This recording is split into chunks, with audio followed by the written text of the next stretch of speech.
The cheering and the chanting have ended. The pomp and circumstance of the inauguration are now a memory. But for Barack Obama, it leads back to cold, hard reality. And the U.S. president was quick to tell Americans that he intends to finish what he started in his first term. I, Barack Hussein Obama, do solemnly swear. I, Barack Hussein Obama, do solemnly swear. On a chilly January morning, Barack Obama took the oath of office for his second and final term in office. He was sworn in with a copy of the Bible that once belonged to Reverend Martin Luther King Jr., the iconic American civil rights leader. Congratulations, Mr. President.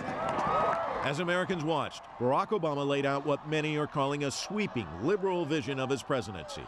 And he wasted no time in taking aim at the rising wealth disparity in the United States. For we, the people, understand that our country cannot succeed when a shrinking few do very well and a growing many barely make it.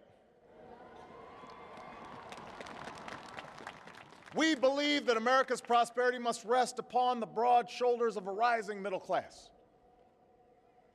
We know that America thrives when every person can find independence and pride in their work, when the wages of honest labor liberate families from the brink of hardship. But that wasn't all. In what is being interpreted as a clear challenge to opposition Republicans, he promised to stand firm on social and economic rights. For our journey is not complete until our wives, our mothers, and daughters can earn a living equal to their efforts. Our journey is not complete until our gay brothers and sisters are treated like anyone else under the law. For if we are truly created equal, then surely the love we commit to one another must be equal as well.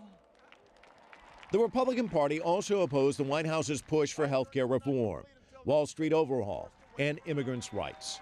But observers now believe that Obama, unburdened by the prospect of seeking another term, will pursue those goals with far more resolve.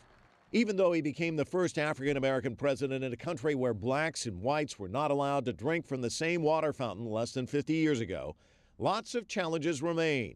On average, the median household net worth for white families in the U.S. is nearly $111,000. That's 15 times richer than a Latino household and more than 20 times wealthier than the average African-American family, whose total household wealth is only worth around $5,000. Not to mention that 38% of America's prison population is black, even though African Americans account for only 12.6% of the country's overall population. That's exactly the kind of inequality and prejudice that Reverend Martin Luther King Jr. talked about in the 1960s, when he led the movement to end racial segregation in the U.S.